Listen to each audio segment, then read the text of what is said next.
আলহামদুলিল্লাহ রাব্বিল আলামিন ওয়াসসালাতু ওয়াসসালামু আলা রাসূলিল আমিন ওয়া আলা আলিহি ওয়া সাহবিহি আজমাইন। সুপ্রিয় শ্রোতা দর্শক ভাই বোনেরা, ধারাবাহিক আমাদের সৎকর্মের এই পর্বে আমরা অনেক চমৎকার এবং অনেক সহজ এবং অনেক বেশি গুরুত্বপূর্ণ একটা আমলের কথা বলবো ইনশাআল্লাহ, যে আমলটা আমাদের জন্য সকলের জন্য অনেক অনেক সহজ এবং যে কোনো অবস্থায় পবিত্র অপবিত্র সর্ব অবস্থায় করা যায়।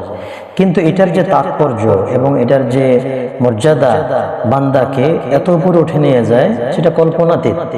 আমরা একটা হাদিস পাঠ করলে ইনশাআল্লাহ জিনিসটা সহজে আমরা বুঝে আসবে। এই হাদিসটি সুনান ইবনে মাজাহ কিতাবুল আদাব তথা শিষ্টাচার অনুচ্ছেদে আনা হয়েছে। হাদিসটি নির্ভরযোগ্য সহিহ।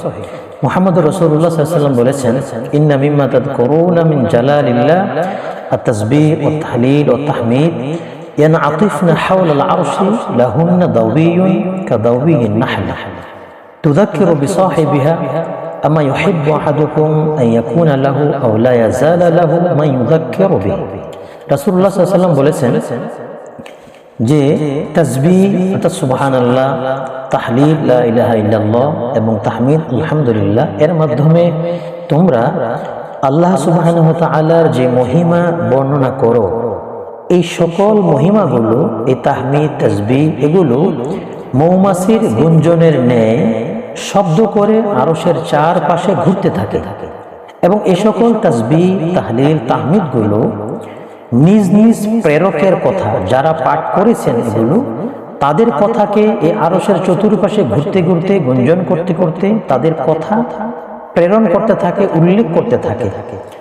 রাসূল বলেন, তোমাদের কেউ কি এটা পছন্দ করে না যে আল্লাহ সুবহানাহু ওয়া তাআলার নিকট সব সময় অনবরত তার উল্লেখকারী কেউ থাকো, অর্থাৎ সব সময় আল্লাহ সুবহানাহু ওয়া তাআলার আরশের চতুর্পাশে তার কথাকে এই স্মরণ করিয়ে দেখ, এরকম কোন জিনিস সব সময় থাকো, এটা কি তোমরা কেউ পছন্দ করো না?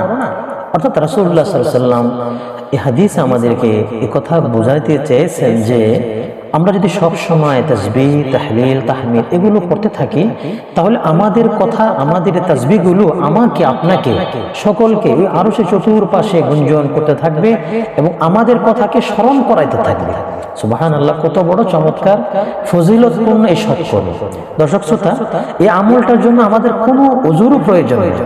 আপনি বাসে আছেন, অফিসে আছেন, দোকানে আছেন, বসে আছেন বা কিছুটা ব্যস্ত আছেন, ঘরে মা বোনরা আছেন, অবসর আছেন, শুয়ে আছেন, বসে আছেন, সুবহানাল্লাহ আলহামদুলিল্লাহ লা ইলাহা ইল্লাল্লাহ এগুলো আমরা পড়তেই পারি এবং এটা খুব সহজ তাসবিহ। আর কত বড় ফজিলত যে এই কথাগুলো আরশের চতুর্পাশে ঘুরবে এবং এগুলো আমাকে আপনাকে আল্লাহ সুবহানাহু ওয়া তাআলার দরবারে স্মরণ করিয়ে দিবে। এজন্য আমরা আমাদের এই সৎকর্মের এই পর্বে ইনশাআল্লাহ এই যে তাসবিহ অথবা জিকির এই সব সময় ইনশাআল্লাহ আমরা এটা করতে থাকব। তাহলে আল্লাহ সুবহানাহু ওয়া তাআলা আমাদেরকেও এই মর্যাদায় আমাদেরকে ধন্য এবং কবুল করবেন ইনশাআল্লাহ। আল্লাহ তাআলা আমাদেরকে এই কথাগুলো এবং এই তাসবিহ সব সময় আমলে রাখার এবং করার তৌফিক দান করেন। আমিন।